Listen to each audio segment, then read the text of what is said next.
Tonight on the Fanatic Forum, we've got a treat for you guys. A very interesting and talented artist, Skare Kro, a.k.a. Jeremy O'Ryan, is going to be on the show. We're going to learn about him, learn his process, and all sorts of good stuff. Plus, we've got some new comics and other geekery abounds because this is the Fanatic Forum. And we're going to get to all that right after this.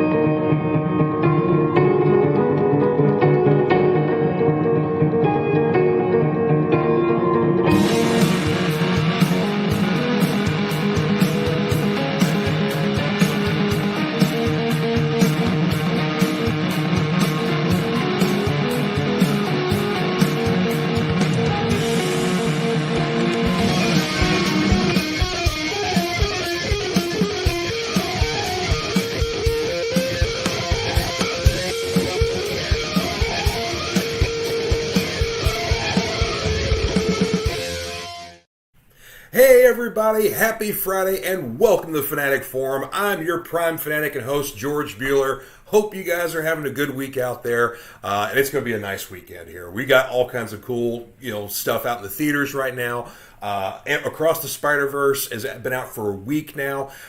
It is amazing. Go take your kids, take everybody to go see it. It's a fantastic movie. Transformers Rise of the Beasts open up this weekend, so that's exciting. Go check that out, hopefully. We've got Flash next weekend, so all kinds of good geekery abounds there. Of course, got great weather, good reasons to get outside, all kinds of good stuff to be happy about here. Anywho, thank you guys for tuning into the Fanatic Forum. If you haven't tuned in before, like I said, my name is George Buehler. I am a lifelong geek. I've been a comic reader for 45 years. I basically am a movie, TV, music geek, wrestling fan, video games, all kinds of geekery here. And we like to share those passions and your passions on the show here. We just like talking about geek stuff here. That's what the Fanatic Forum's for here. So thanks for tuning in. I appreciate it. All right, so we've got an exciting guest this week here. I've had artists on the show before here, but this guy I've been wanting to have on the show for a little bit here. Met him a few years ago. Very talented artist, especially if you like your more kind of cartoony, childlike, a little more innocent takes on things. Maybe a little mischief in there too. But anyway, let me introduce you to my guest this time here, Jeremy O'Ryan, a.k.a. Skare Kro. Good evening, sir. How are you doing? I'm doing well. Well, welcome to the Fanatic Forum. Wonderful to have you, sir. Thank you. Yeah, and I've shared some of your arts last week, when we were actually a couple weeks ago, after Creative Overflow, when we saw it hooked up again here. So, got your Baby Galactus page from your coloring book you've released here. And then, of course, the piece de resistance here. Old Freakazoid, one of my all-time favorite cartoons, and that is just, love that. So, yeah, I love characters from like the 70s, 80s, and early 90s. Oh yeah, I mean, they just don't make cartoon characters like that anymore. I'm sure there's some out now. They're kind of the general stuff, and like the Rick and Morty and Adventure Time maybe still gets talked about, but yeah, there's just not as much iconic characters as there used to be anymore for cartoons. So I don't know. Anywho, well, thank you for being on the show here. Of course, we're going to get to you and your origin story and all kinds of stuff here in a little bit, but we've got already got one comment here. Got to bring up here. Cartoon Commotion. Hiya, friends. Love Freakazoid. Yes, of course. Cartoon Commotion. That's my friend Cade Hawkins. And actually, we're going to do a little plug here because tomorrow morning, 9 a.m. on Back of the Cereal Box, Cade and I are going to be on here along with Willow Schuyler, and we're going to be talking about Mr. T and the Chuck Norris and the Karate Commandos cartoons.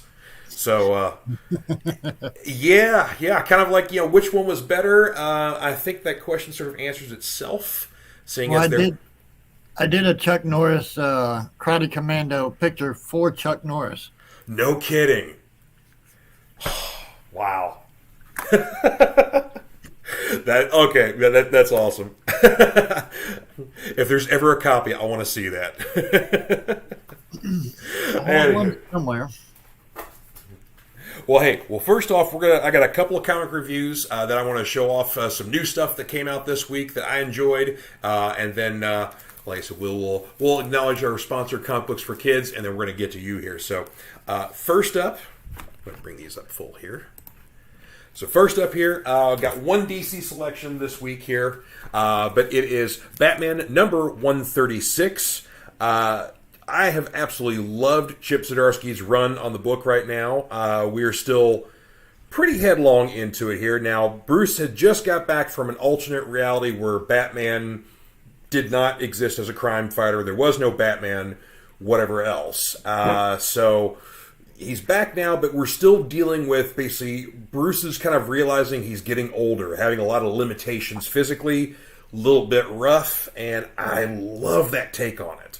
Absolutely do. But he's having some major issues going on, and the Bat family kind of steps up to help out and pitch in a little bit here. But they're laying some groundwork. It's going to be very interesting for the future of the book here. But of course, Jorge Jimenez doing the covers on here. That's awesome stuff. But yeah. And a little bit of kind of what's been going on with Catwoman as well, and her own book kind of ties in what's going on in Batman right now. But yeah, again, I'm a little sad that Chip Zdarsky's leaving Daredevil, but I hope he stays on Batman for a very long time because I'm loving this run right now. Didn't get to talk about the first issue of this here, but from Whatnot and Massive Comics, we have Astrobots issue number 2 here. This is from Simon Furman and Hector Trunick. Simon, of course, anybody who's a Transformers fans know that he has written quite a few Transformers issues over the years.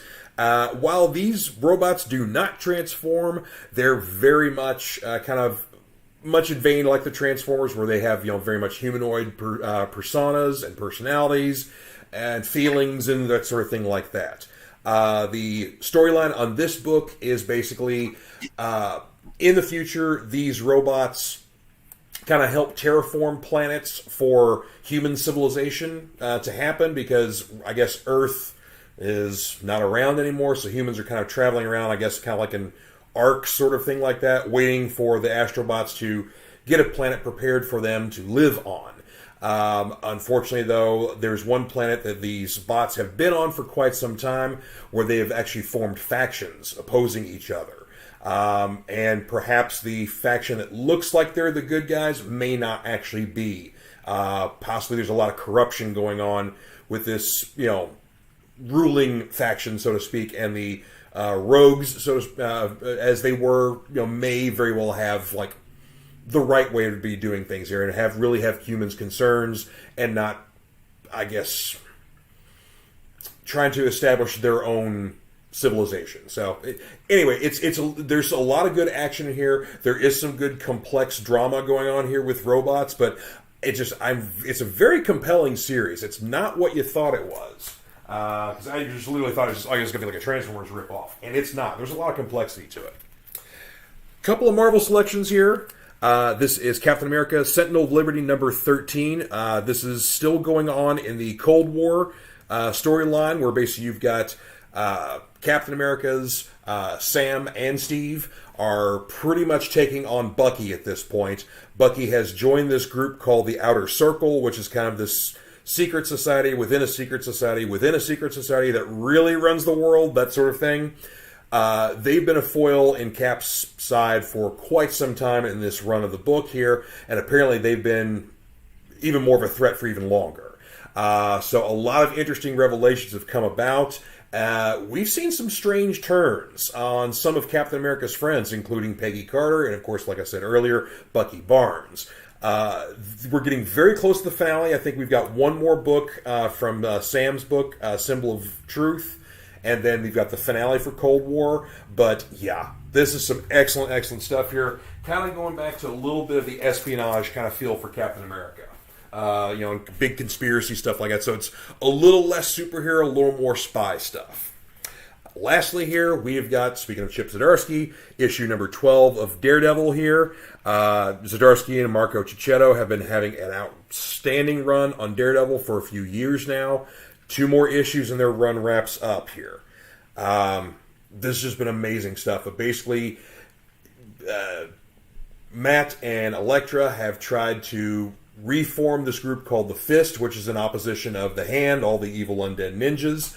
Kind of into world-threatening sort of stuff again here, but unfortunately, all of Matt's efforts have failed. The Fist is no more. All of his buddies are locked up or dead. Elektra's imprisoned, and so his only option is that Daredevil has to basically sit at the gates of hell itself and await the beast, so to speak, and have a final showdown with him.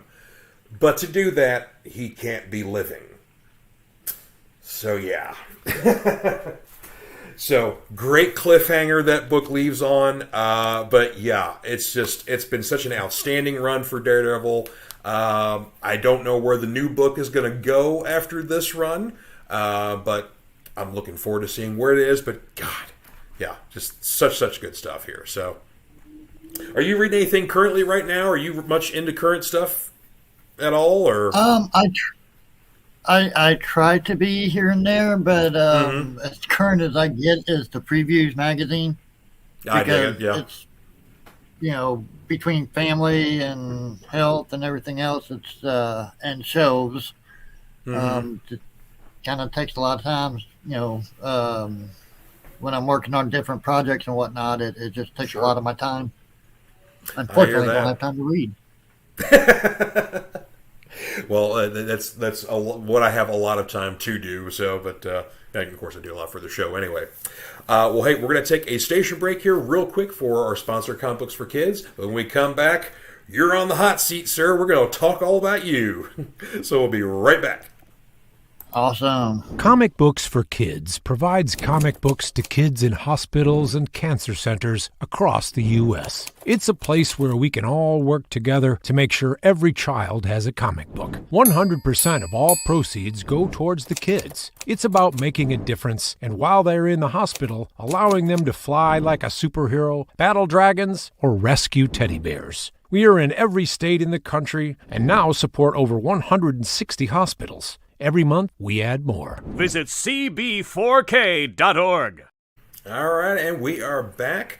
Want to get to a couple of comments real quick here. We were talking about Astrobots. Cartoon Commotion said the look does give him some Transformers vibes as well. Neato. Yeah, it's definitely a lot of fun if you enjoy Transformers stuff. They just don't transform.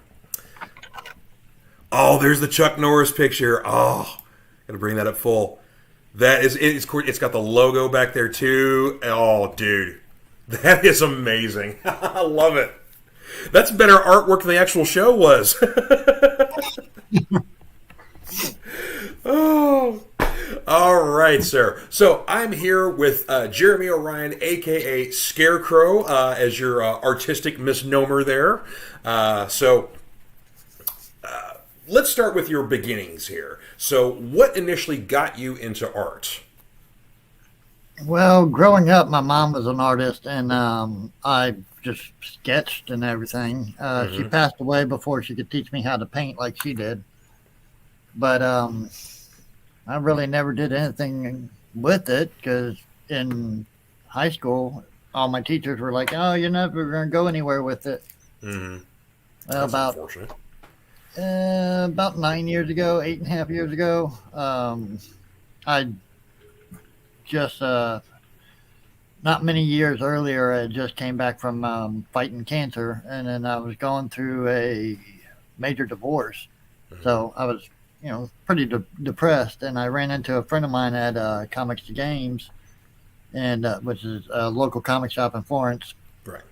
And he told me to draw him something that helps fight depression. And I told him I sucked at drawing, and I'm like, "There's no way."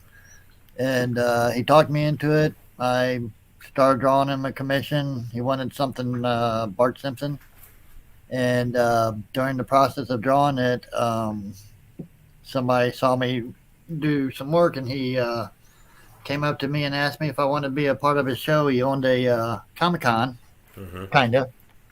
And I said, okay, well, he just so happened to be Darren, the owner of Fur Reality, who also owns Ringtail Cafe. Okay. And I'm not a furry, so I'm like, I'm probably not going to make any sales. Well, that's when I ended up meeting Rodney Fike, and he asked me to do a couple issues of peanut pudding and jelly, and well, it just kind of went from there. Wow. That's amazing. Yeah, and of course, we were talking at Creative Overflow, and you showed me a variant cover for the Glopple you did, and I did check. We have only the A cover at the shop. So, okay. But I did look when you had mentioned that. So, but yeah, of course, the Glopple looks very much like your style of art anyway, and we'll show off actually a couple of bits of yours. So, of course, this is a self-portrait you did here. So, I love that. And then, of course, this is the Galactus again. This is from the coloring book that you actually have out now. Tell us a little bit about this coloring book that you have. Well, the coloring book, about what is it? 20 months ago, when we found out that my stepdaughter was pregnant with our first grandchild. I was actually at Lexicon at the time, and so when I got off the phone with her, I was like, oh. So I started drawing little baby characters and, doing it in my style and whatnot. And then I came up with the idea of having the baby characters dressed up as their favorite superheroes or villains or Hollywood stars and stuff. And, well, that's how I decided to do a coloring book. My wife told me that it needs to be a coloring book. I'm like, okay. Yeah. So we did the coloring book, so we had something to do with him as he, grows up. But I wanted it to keep it all babies, hence the, baby bottles and stuff. So it's more his speed. And it's dedicated to him. And I like that too, is that all the pictures, it doesn't matter which character it is, everybody has a baby bottle. Of course, in this picture, Galactus decides to toss his aside and turn the Earth into a Capri Sun. So, yeah. That's, I love that. And then here you got your Captain America with the Red Skull looming behind here. That's great. Here's a Loki here, and I love that little signature you have, aside from kind of like the eyes, but that little chip out of the tooth there. Yes, I do the chip. Yeah, that's definitely one of your signature bits there. So and then let's see where we've got. There's a Justice League. Here's 4 of them. And here's another. I love this Justice League with Green Lantern and the mallet there. It's Flash buzzing by everybody. That's cute. And of course, you do other things aside from just superheroes and supervillains, because here's your Freddy Krueger here, holding a Jason mask. So love that. The B does not stand for Jason Freddy 5. That's not what that stands for. Yeah, it's Freddy versus Jason, right? Nope. Oh, really? No.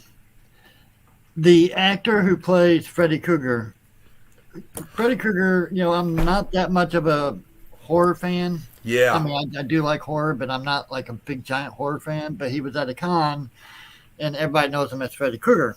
However, I first saw him in the 1989, 90. 84. 84, okay. Yeah. 1984, because I watched it when it was on TV. Yeah. Miniseries V. Yeah. And he was the friendly alien. So I threw that on there. And in fact, I didn't get to actually meet him. I gave it to his handler, and his handler told me that he is keeping it, framing it, the original art and everything, and putting it at his house. And I didn't tell the handler what the V stood for.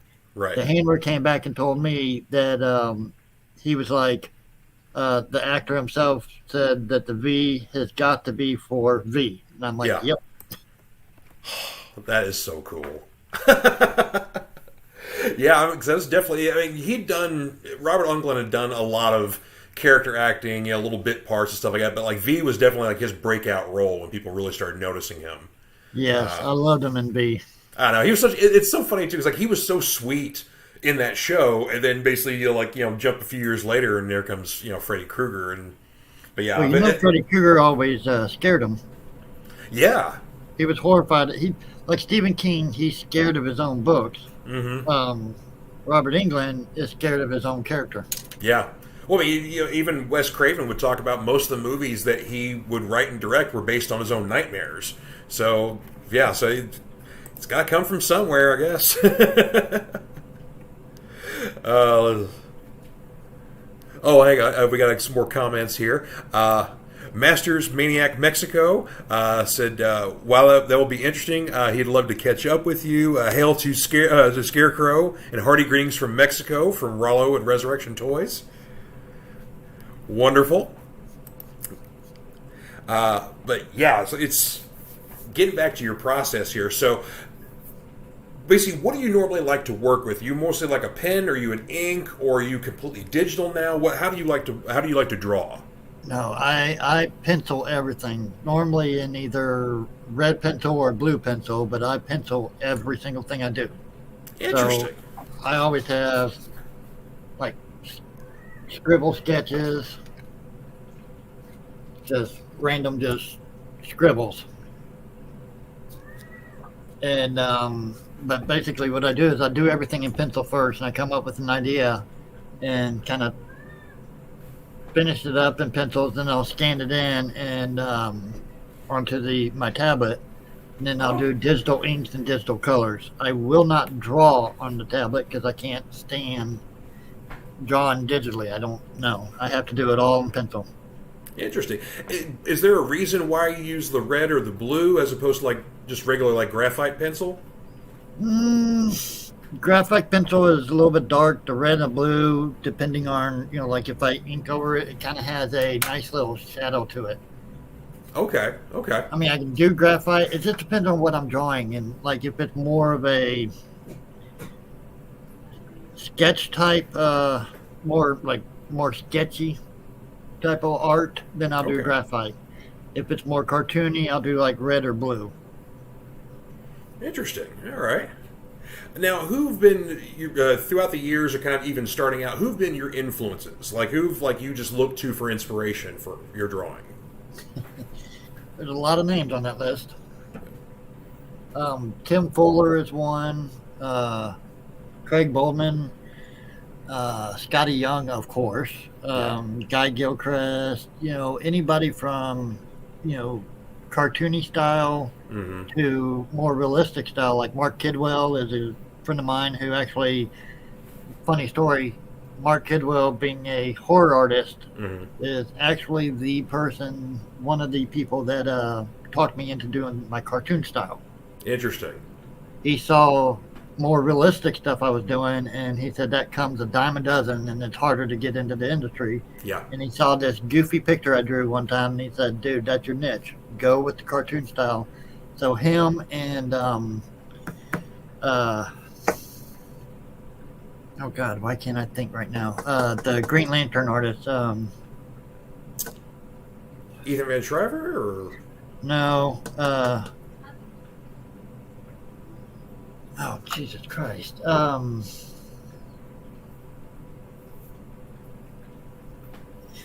Not the original Green Lantern. He was the... Oh, geez, my brain went dead.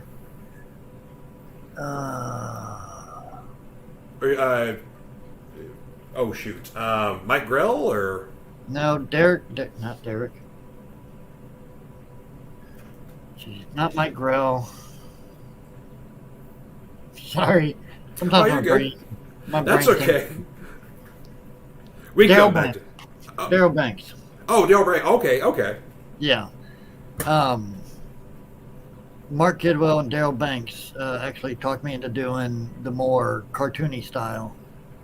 And they both actually keep up with me here and there, and we talk all the time when we run into each other at shows or send each other messages here and there. But they're good people and very, very inspiring.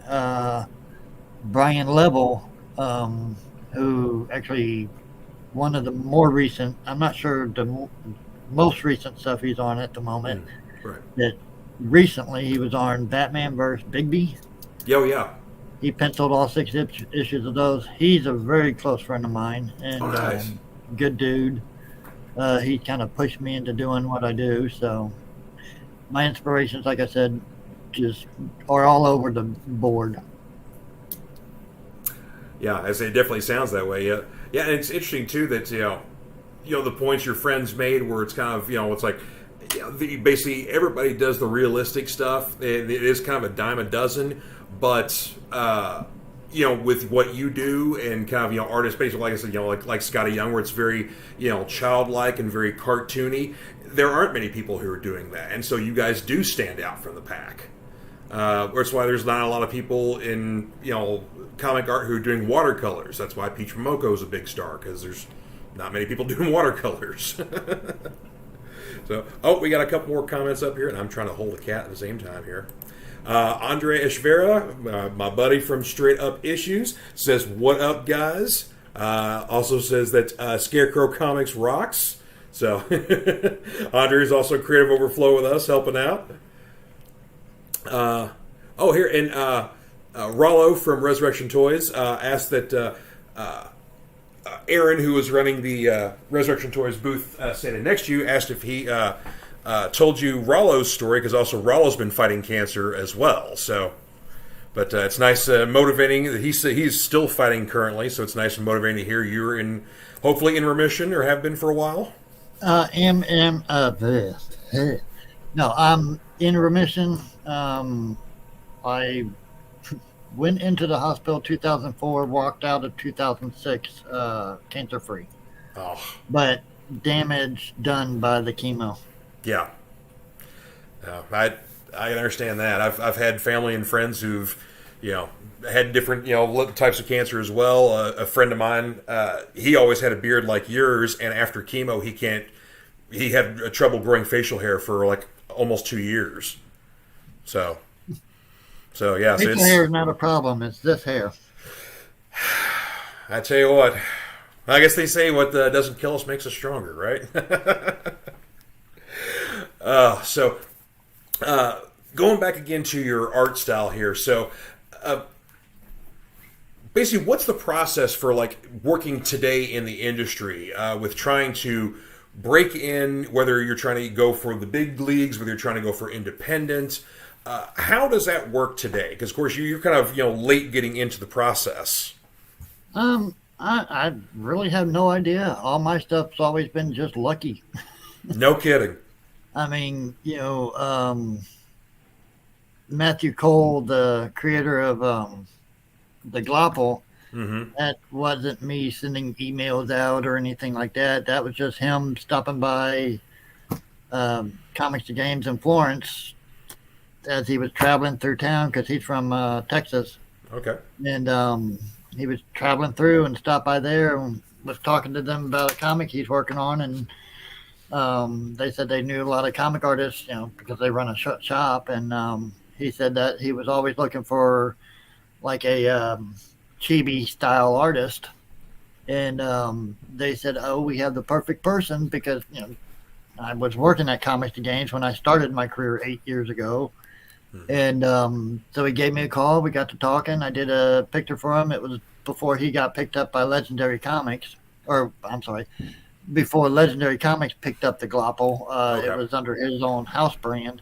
Okay. And he never could afford to print the variant. So when Legendary took over the title, they asked, they wanted several variant covers. And he threw them my variant cover, and they loved it. So it got printed. That's awesome. Stuff like that, it's all accident. I mean, I do single album covers for hip hop stars. I do poster pictures for rock stars or whatnot. And all that's been just accident.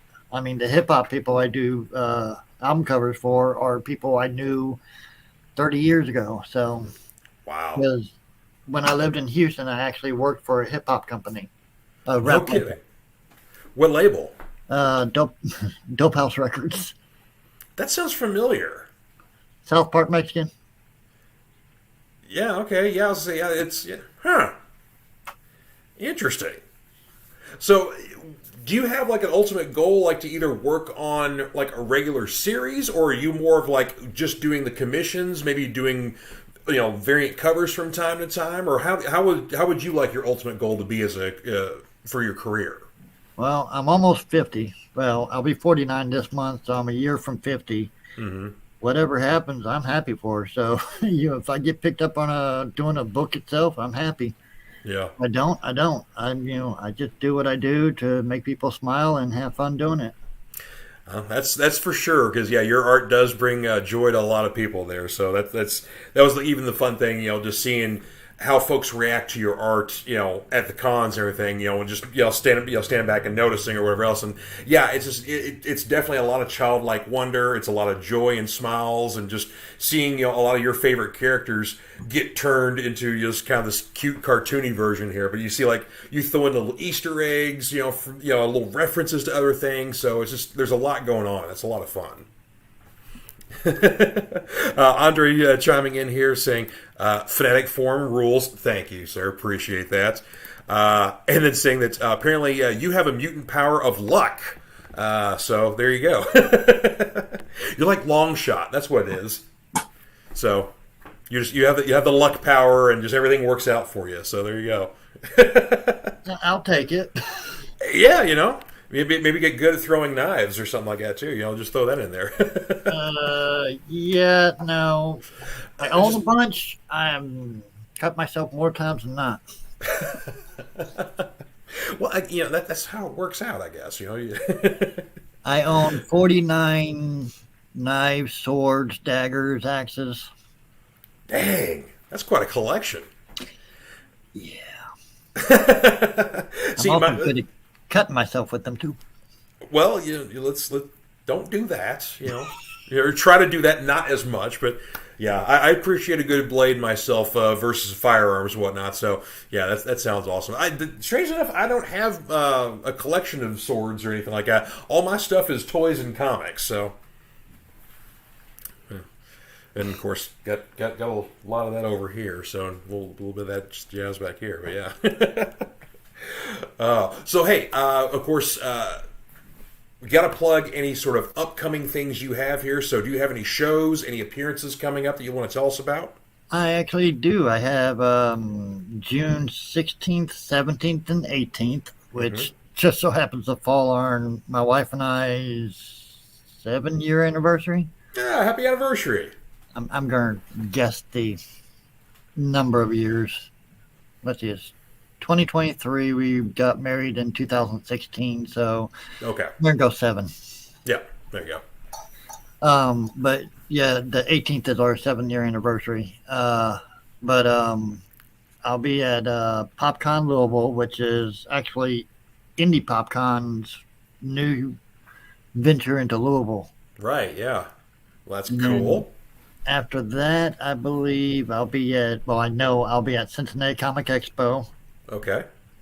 I'll be at Scarefest in Lexington with my wife's company, Tricked Out Pumpkins. Awesome. And I believe that's it. Not many shows this year. Yeah, but still, I mean, you got some big stuff coming there. And of course, PopCon's going to be huge, so that'll be nice. So, yeah. Of course, you said you don't. You said you didn't have a website, but where can we find you if we want to see more of your art, get some commissions, all that good stuff? I'm on Facebook under Jeremy Orion, and I'm on Instagram under Skare Kro Art. Okay.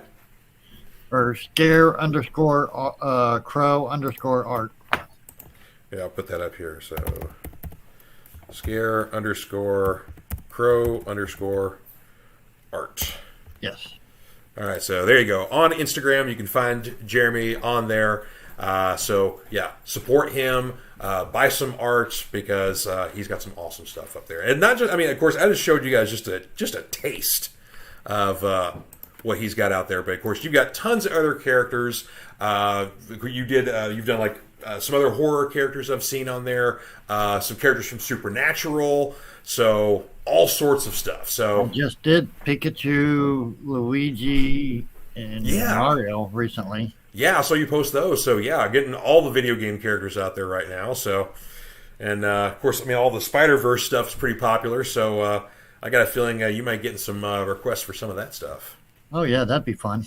You gotta do Spider-Punk, Hobie Brown, because he's the big breakout from that movie, and guy's got some hair, so you could probably have some fun with that, I'm sure. So, My favorite is Spider Ham. oh yeah, Peter Porker. Yeah, excellent. So, outside of your art, let's talk about that. What other geek stuff would you say but basically that you're passionate about? Other things you're into? Music, of course, but I don't do anything with the music business anymore because I just, I do artwork for them. In fact, I'm working on something for Low G at the moment. Oh, cool. But other than that, I mean, I like music. I like movies. Outside of art, basically take care of my wife, and I like more crime shows like The Blacklist. I'm actually catching up with that.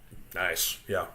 Um, Movies, like, believe it or not, even though I draw child friendly stuff, my favorite movies are like John Wick, Okay. Expendables, more action, bloody. Speaking of Expendables, you seen the trailer for number 4? Yes. Yeah. I mean, hey, 50 cents in it. You know it's going to be good. Yeah, I guess he's kind of replacing Terry Crews' character because Terry's all busy with all the 14 shows that he's on. Oh, yeah. So I'm glad to see Tony Jaa in there because I love the Raid movies, and that guy is amazing. So, yeah, they've had Jet Li in the movies before. I mean, no disrespect, Jet is awesome, but Tony Jaa, man, whoo! Well, what I love about the Expendables is they throw all action characters from the 80s on to present and just a mixture. And when they do that, they also kind of make fun of the main characters that they played back in the 80s or whatnot. Yeah. Yeah, I love how just insane Dolph Lundgren's character is throughout the whole series, and but he's a lovable insane, but he's still insane. So, and which is strange. Like, go ahead. I can't remember what series it was or which number it was, but one of them where Sylvester Stallone's character was talking about going and he was going to beat up somebody and stuff like that, and Dolph Lundgren's character looked at him and said, "Who do you think you are, Rocky?" I don't know if you remember that. I think it was that may have been 2 or something like that. I think. May have 2. They were like throwing a whole bunch of Chuck Norris when his character came out. They did the whole Chuck Norris's God routine. Well, it was like they the funny thing was they're doing him like he's the whole lone wolf thing, like he's the one man army sort of thing like that. But then every time he popped up on screen, they did this good, bad, the ugly kind of sideways kind of theme. Like he wasn't in a spaghetti western. I mean, great, he did Walker Texas Ranger. He's done some western movies, but it's can't you do something that sounds more like a Walker Texas Ranger theme and not good, bad, and the ugly? Well, I think it was more because I mean they had I can't remember what interview or something like that, but they had actually talked to him about the whole good, bad, ugly thing. Yeah. And he said, I'm Chuck Norris. Good, bad, and ugly was made for me. Or made about him or something like that. He's all 3 roles. Yeah. And then they did the whole, where Sylvester Stallone's character said, I thought you got, I thought, I heard that you died. Oh, yeah. By a snake bite or something. He's like, yeah, I heard that too. And he's like, what happened? Well, after 3 or 4 days, the snake finally died. So, I mean, I love how they make fun of everybody. Yeah. Yeah. This is great interplay between them. So, yeah, I'm looking forward to it. I mean, they're just, those movies are big, dumb fun. You can't expect anything more out of those. But if you know what you're going into, yeah, they're great fun. There's a true crime show. It's an older show. It's on Netflix. Mindhunter. Have you seen that one before? Not yet, but that's on my list.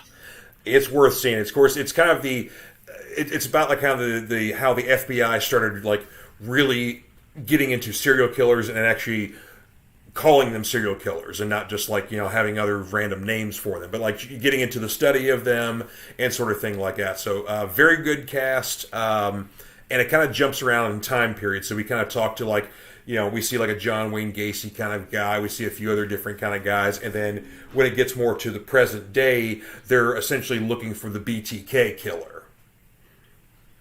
So, but yes, it's a couple seasons. They keep saying they're going to do a third, but it's been a couple of years since the second season came out. So I don't know. But yeah, it's definitely worth seeing if you like your true crime stuff.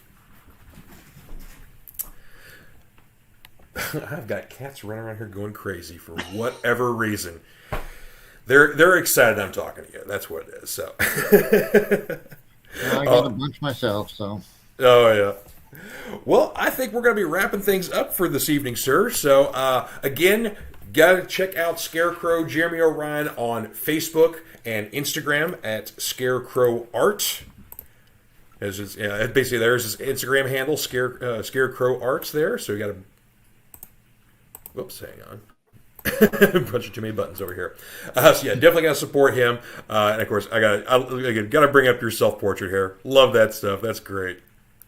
Well, it's I created that character, based on me. I actually wear that hat.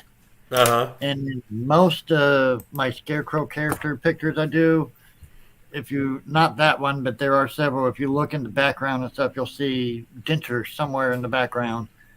Because with the chemo, I lost my teeth, and so it's almost like Where's Waldo? You have to find the dentures. Oh, that's awesome! I love that. See, again, like I said, I love all the little Easter eggs and stuff that you put in your art. That's fantastic. Well, I try to be goofy because all this stuff is all based out of nightmares, dreams, my own clumsy life. I mean. I dig that. So, but again, check Jeremy out at PopCon coming up the 16th, 17th, and 18th of June. So that's literally next week. So, yeah, got a big show there. You said the Scarefest in Lexington, and what was the other show you got coming up? Cincinnati Comic Expo in Cincinnati, Ohio. All right, so there you go. So, well, thank you very much for joining us, sir. I greatly appreciate that. And I'm going to take you out of the rec room here, and I'm going to conduct a little business and wrap things up here. So thanks so much. I appreciate you, sir. Thank you so much. You have a wonderful day. You do. All right, that was awesome, folks. Of course, got to plug the rest of the network here. The Cereal Box Network, we've got ourselves a brand new website, or actually refurbished website. It's cerealboxnetwork.com, where you can find all the shows, part of the network, Fanatic Forum, Back of the Cereal Box, Ice Cream Queens, Cosplay Cafe, Cryptid Crunch, Comic Books The New Class, the list goes on and on. Oh, of course, our new show, Cartoon Commotion. And also, we got to thank all of our Cereal Box super friends, Cade Hawkins, Eli Cash, Cindy Coop, Sharice Collins, and Dave Mattingly. All you guys are... we love you. We thank you for contributing to the network here. And you can also contribute at buymeacoffee.com/cerealboxpod. You can donate to the shows here and help us improve or just keep us going. And if you want to donate to a specific show, you can actually put that in the notes to, your favorite show is whatever else, and you can just donate specifically to that show or to the whole network entirely. So we thank you very much for doing so. And of course, like, share, tell your friends about the Fanatic Forum. We love having people on here and having more people come to the table here and just having a great time out here. And I got to plug one more here for my buddy Andre. Another straight up great show. I'm so proud of my friend here for reopening Straight Up Issues. If you are on Fort Knox, go to the PX, and you've got yourself a brand new comic book shop here that is owned by my buddy and his wife, Teresa. Check them out. And actually, they're kind of a unique spot because they have a whole line of Christian comic books. They're based on different books and Bible stories. He's got other stuff that's for younger readers as well. So basically, if you're new to comic books, but you are a person of faith and you kind of want to get into it, but maybe a little bit hesitant, this is a good entry point to get in there. Of course, Andre loves having the kids in there, getting them some books, get them into reading and get them into art, and maybe they'll walk away with some free toys as well. So got to check them out at the PX in Fort Knox, Straight Up Issues. So yeah, so proud of him for having the new shop up there. Anywho, we're going to wrap things up for this week here on the Fanatic Forum, so thank you all for tuning in. We greatly appreciate that. Go out and see Spider-Verse if you haven't yet, because I think we're going to talk about that next week on the Fanatic Forum here, because there's a lot to unpack with that one. And of course, we've got Transformers Rise of the Beast is open. It's in theaters right now. The Flash opens up next week. I hear some great things out there, but I tell you what, I'm the reality versus the fiction is kind of what's giving me trepidation here. It's like, do I want to support the DC Comics show, or do I want to not support basically a guy who's done some not nice things to people? We'll find out. Anywho, thank you guys. You all have a wonderful weekend, and we will see you next time on the Fanatic Forum. Take care.